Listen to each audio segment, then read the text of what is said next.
Hello friends, मैं self doctor M के Gopu, department mathematics, government college education. मेरे पहले वाले लेक्चर में नल को जब मैंने बताया था तो उस समय तीन चीज़ें की थी: टाइम लाइक, लाइट लाइक और स्पेस लाइक इवेंट्स होंगी। तो वो इवेंट्स कैसे कनेक्टेड होगी, एक इवेंट दूसरे से कैसे कनेक्टेड होगी, उस समय बात की थी। और उसी के बाद मैंने प्रॉपर टाइम का थोड़ा सा हिंट दिया था कि प्रॉपर टाइम क्या है।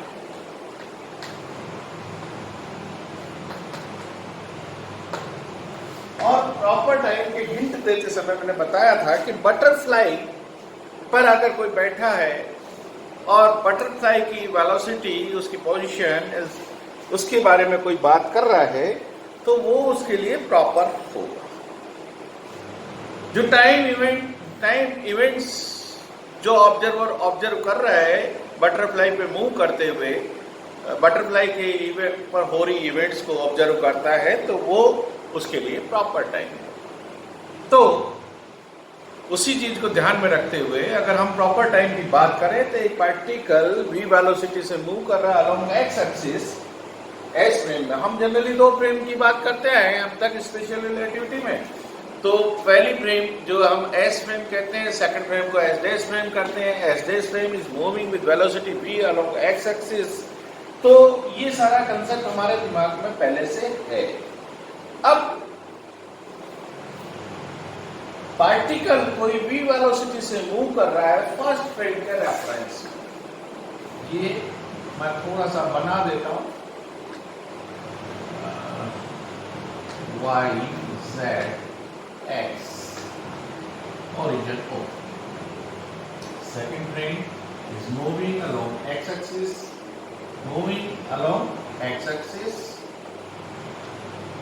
So it is x dash का था अपने सेकंड वाले के लिए x dash एक्सिस, ये y dash एक्सिस और ये z dash एक्सिस। ऐसा कहा अब कोई पार्टिकल जो v वेलोसिटी से मूव कर रहा है इसी डायरेक्शन में, तो इसके लिए इस ऑब्जर्वर द्वारा ऑब्जर्व किया गया टाइम इसका प्रॉपर टाइम होगा। ये इस ऑब्जर्वर जो टाइम मूव कर रहा है, जो ऑब्जर्व कर रहा है वो तो इस फ्रेम के लिए है, जो भी टाइम इसके लिए मेजर कर रहा है वो इसके लिए, वो इस फ्रेम का टाइम है। पर इस फ्रेम में जो v वेलोसिटी से मूव कर रही है with respect to this frame, तो इस पार्टिकल के लिए जो v वेलोसिटी से मूव कर रहा है वो पार्टिकल इसको रेस्ट में दिखाई देगा। जब पार्टिकल रेस्ट में दिखाई देगा तो उस समय इस ऑब्जर्वर द्वारा जो टाइम मेजर किया जाएगा वो टाइम क्या होगा? प्रॉपर टाइम होगा। ये एक कंसेप्ट है। फिर अगर इंटरवल की बात करें, ये तो टाइम की बात कर ली हमने। अगर इंटरवल की बात करें, दो इवेंट्स हो रही है और वो इंटरवल्स, दो इवेंट्स हो रही है किसी पार्टिकल पर और वो दोनों इवेंट इसके द्वारा मेजर की जाती है। दोनों इवेंट्स कनेक्टेड है। कनेक्टेड का मतलब कैजुअली कनेक्टेड है। मैंने कैजुअलिटी की बात की थी, तो कैजुअली कनेक्टेड है तो उस समय फर्स्ट फ्रेम में जो टाइम इंटरवल है S12 स्क्वायर, अगर ये पॉजिटिव है तो सेकंड फ्रेम में जो प्रॉपर टाइम होगा इन दोनों इवेंट्स के लिए, जो प्रॉपर टाइम होगा वो प्रॉपर टाइम क्या हो जाएगा? 1/2 S12, 1/c S12, ये प्रॉपर टाइम हो जाएगा। What ever it is observe by the observer in S frame, S dash के लिए, एस डैश फ्रेम में जो ऑब्जर्वर है उसके लिए प्रॉपर टाइम क्या होगा?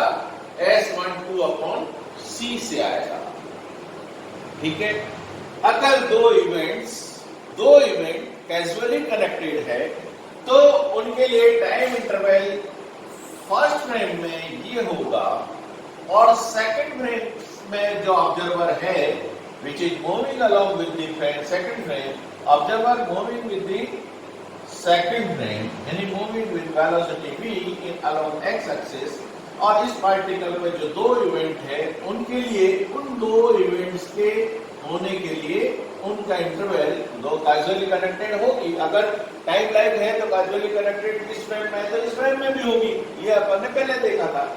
तो 1/c S12 will be the proper time for this observer for the two events which are causally connected by this at this point। अगर मैं बहुत छोटा सा इंटरवल लेता हूँ, बहुत छोटा सा इंटरवल लेता हूँ, तो ds स्क्वायर क्या आया था? ds square equal to c square dt square minus dx square minus dy square minus dz square, ये लिखा। ये दो इवेंट अगर इसमें कैजुअली कनेक्टेड है तो उसके लिए ds square is equal to this. Proper time क्या हो जाएगा उस केस में? प्रॉपर टाइम इससे आ जाएगा, कैजुअली कनेक्टेड है। Proper time the second frame के लिए, proper time for the interval between these events D top. इस ऑब्जर्वर के लिए इन दो इवेंट जो कैजुअली कनेक्टेड इस लाइन एलिमेंट से है उसके लिए डी टॉप क्या आएगा? ds upon c, 1/c S12 ds, यहां से ds निकालते हैं, ds क्या आ जाएगा? ds इज नथिंग बट, अगर मैं ds अपॉन c यहां से निकालने की कोशिश करूं तो क्या आएगा? c स्क्वायर का थ्रू आउट डिवाइड कर दूं, c स्क्वायर का थ्रू आउट डिवाइड कर दें तो ये आ जाएगा ds स्क्वायर, और उसके बाद स्क्वायर रूट ले लें तो ये ds अपॉन इधर तो आ जाएगा ds स्क्वायर और c का स्क्वायर रूट, और इधर क्या आ जाएगा? 1 minus 1/c square into dx upon dt plus dy over dx upon dt whole square dy over dt whole square plus dz upon dt whole square, यह है ds upon dt। और इसको मैं ऐसा लिख सकता हूं 1 minus this is nothing but v square, so it is v square over c square and dt square में डिवाइड किया था अपन ने तो वो या, तो दो इंटरवल, दो इवेंट जो इस पॉइंट पे हो रही है, इस पॉइंट पे, उसके लिए प्रॉपर टाइम इंटरवल क्या होगा? इस फ्रेम में proper time interval will be given by this d tau is equal to 1 minus v square over dt integration dt और आना चाहिए dt d tau है v स्क्वायर का डिवाइड करके दिया, ठीक है। तो tau क्या हो जाएगा? t is equal to integration 1 minus v square over c square into d, dt से dt कैंसिल। तो ये प्रॉपर टाइम आ जाएगा दो इवेंट के लिए। अब थर्ड सिचुएशन देखें, ये इंटरवल है। थर्ड सिचुएशन, अगर पार्टिकल किसी वेलोसिटी से नहीं बल्कि एक्सेलरेटेड स्टेज में, किसी एक्सेलरेशन के साथ मूव कर रहा है, तो एक्सेलरेशन के साथ मूव कर रहा है तो उस समय प्रॉपर टाइम किसी न किसी एक स्टेज ऐसी होगी उसके एक्सेलरेशन के दौरान जब उसका मोमेंटली ऐसा आएगा जब उसकी वेलोसिटी v हो, और जब उसकी वेलोसिटी v हो जाती है वो उस समय अगर हम ऑब्जर्व करें तो प्रॉपर टाइम क्या आएगा? t0, this is t0 up to t। Momently जब उसको वेलोसिटी v गेन करेगा, इसी डायरेक्शन में v वेलोसिटी से मूव कर रहा होगा, तो उस समय दो इवेंट के इंटरवल का समय tau क्या आ जाएगा? tau will be dt upon d उस पर्टिकुलर मोमेंटली ऐसा होगा। तो ये हुआ proper time. Proper time ratio will be given by this ds upon dt, tau is equal to ds upon dc and ds upon c अगर मैं निकालूं इसमें तो dt c स्क्वायर का इधर डिवाइड कर दिया, c स्क्वायर का इधर भी डिवाइड कर दिया और dt स्क्वायर का इधर डिवाइड किया, और अगर इंटीग्रेशन होगा तो dt आ जाएगा, dt स्क्वायर सब जगह है वो dt से नलिफाइड। ये तो होगा प्रॉपर टाइम। इसके बाद नेक्स्ट एक और चीज की बात करते हैं, word line of a particle.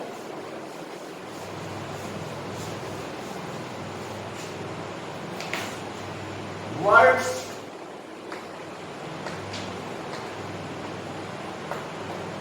Line of a particle. एक पार्टिकल का वर्ड लाइन क्या है, यानी वर्ड लाइन होगी कब? देखिए, कोई पार्टिकल है, उस पार्टिकल के ऊपर इवेंट्स हो रही है, उस जगह इवेंट्स हो रही है, किसी लोकेशन पे इवेंट्स हो रही है, तो वो इवेंट्स की एक सीक्वेंस बनेगी, एक इवेंट के बाद दूसरी, तीसरी, चौथी, पांचवी, वो जो सारी सीक्वेंस बनेगी, वो सीक्वेंस, इवेंट्स की सीक्वेंस का जो लाइन ड्रॉ किया जाएगा, वो लाइन क्या कहलाएगा? Word line of the particle. Particle पे इवेंट्स हो रही है और इवेंट्स का जो सीक्वेंस होगा, that is given by xi u। This will be A curve. Space में ये एक कर्व को रिप्रेजेंट करेगा इवेंट्स का। पार्टिकल के ऊपर होने वाली लाइन इवेंट्स का अगर हम ड्रॉ करें तो वो इवेंट्स क्या होगी? ये इवेंट्स इससे दी जाएगी, ठीक है, कर्व। ये कर्व एक्स आई, तो ये वर्ड लाइन क्या आ गई? एक कर्व आ गई। इस कर्व के लिए u क्या है? यहाँ u पैरामीटर है, यानी अगर ये वर्ड लाइन इस तरह से आई तो u यहां से स्टार्ट हो गए, अलग अलग जगह अलग अलग u आता चला जाएगा, यानी u वेरी करता चला जाएगा, इवेंट्स की एक सीक्वेंस हमें मिलती चली जाएगी, और वो सीक्वेंस को अगर हम ड्रॉ करें तो वो एक लाइन मिलेगी, और इवेंट्स की सीक्वेंस की जो लाइन होगी, उस लाइन को मैं क्या कह रहा हूं? Word line of the particle. अब मैं वर्ड लाइन ऑफ सीट नहीं कह रहा हूं, वॉल्यूम नहीं कह रहा हूं, केवल लाइन की बात कर रहा हूं, है ना? Line of a particle, particle की लाइन, इवेंट के होने वाली इवेंट्स की जो सीक्वेंस है, उन सीक्वेंस की बात कर रहा हूं। तो xi t, और प्रॉपर टाइम उसका सेकंड फ्रेम में अगर देखें तो प्रॉपर टाइम क्या होता है भाई? पार्टिकल u0 से लेके अगर u तक हम बात करें तो u0 to u ds upon c dt, c dt, ds upon c dt, ये हमारे पास वर्ड प्रॉपर टाइम आ जाएगा, ds upon c dt।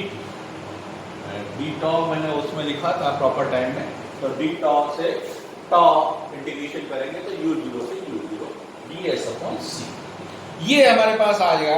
अब हमारी जो अगर पार्टिकल दो इवेंट्स, पार्टिकल जो इवेंट्स का सीक्वेंस बन रहा है, उन सीक्वेंस को अगर हम प्रॉपर वे में डिफाइन करूं तो कैजुअली कनेक्टेड है, तो कैजुअली कनेक्टेड होने पर क्या होगा?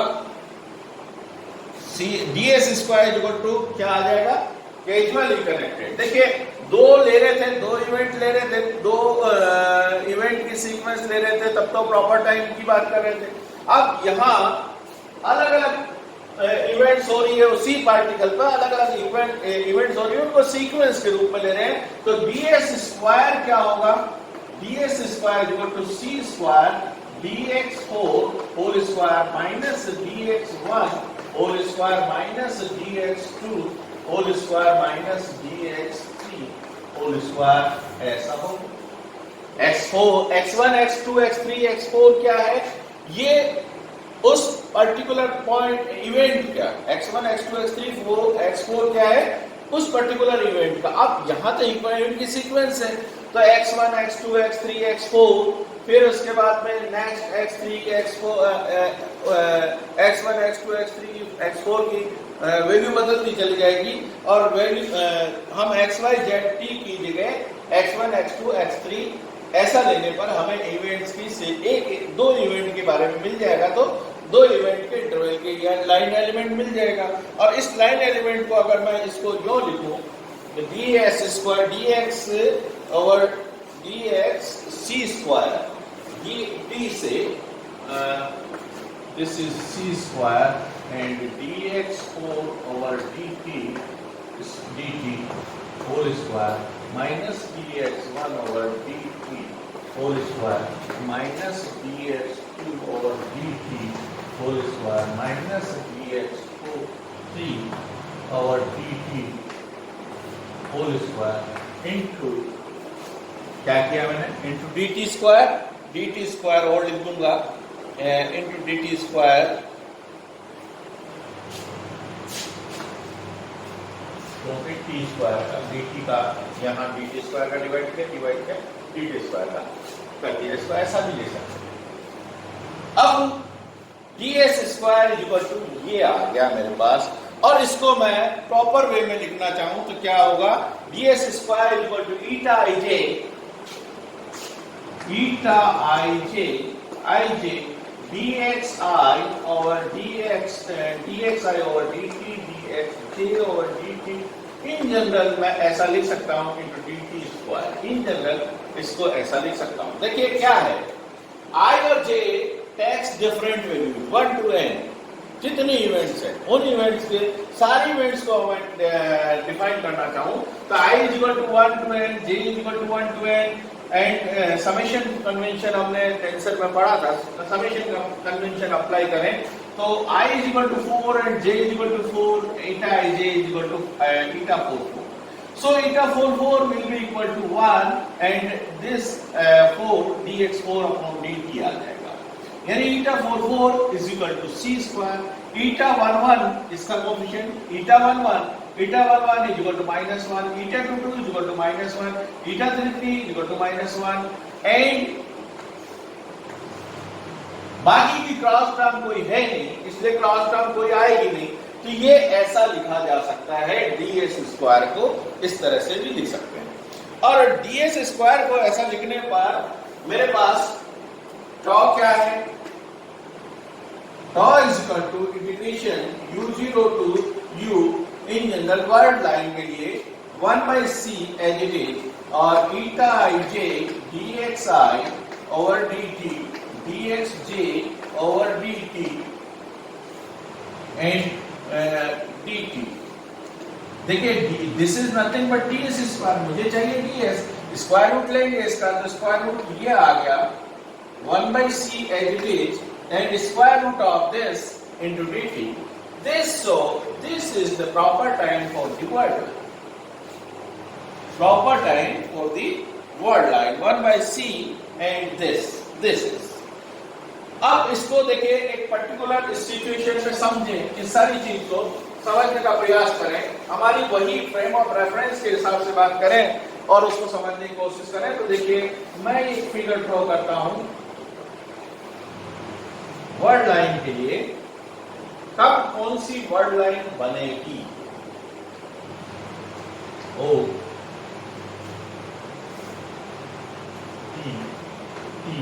T dash then inverse v x।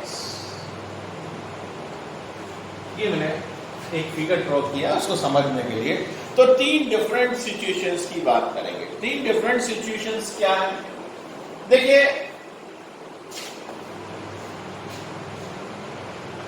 हम हमेशा ये लेते ही रहे हैं फ्रेम S और S डैश फ्रेम O और O डैश, ये Y, ये Y डैश, ये Z, ये Z डैश, ये X और ये X डैश।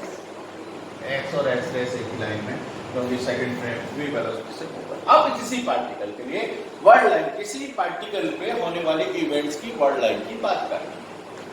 देखिए अगर पार्टिकल इसी फ्रेम में रेस्ट में है, पहली फ्रेम में रेस्ट में है, फर्स्ट सिचुएशन फर्स्ट फ्रेम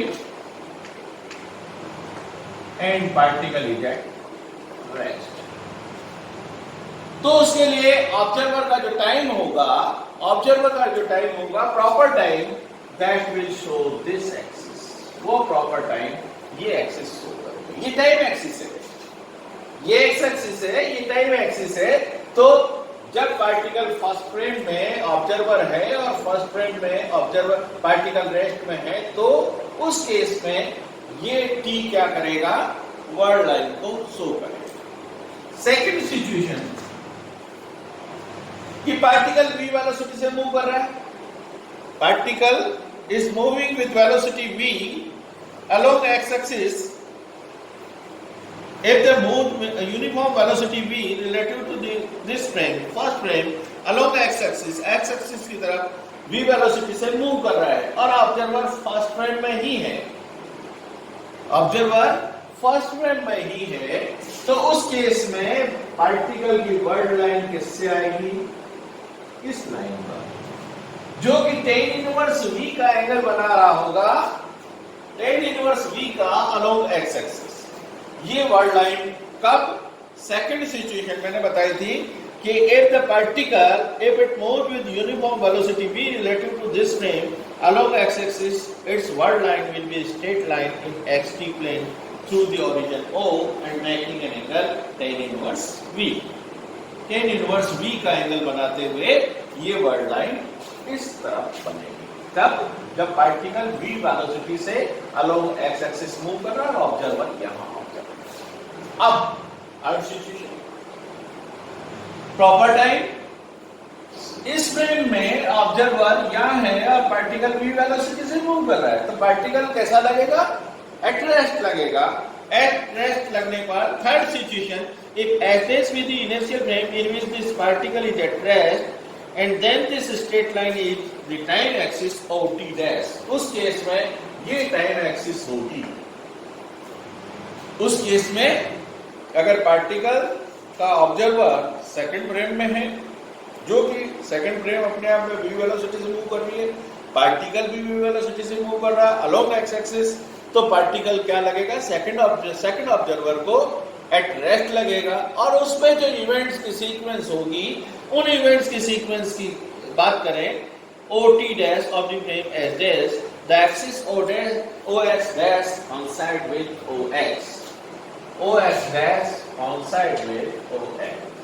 तो उस केस में सेकंड फ्रेम में जिसमें ये पार्टिकल रेस्ट पे लगता है, उसका प्रॉपर टाइम पे वर्ड लाइन क्या होगी? OT डैश की तरफ। ये सिचुएशंस हैं। तो world line of a particle अपन ने डिस्कस किया, नेक्स्ट टाइम पे इससे आगे और करेंगे। धन्यवाद।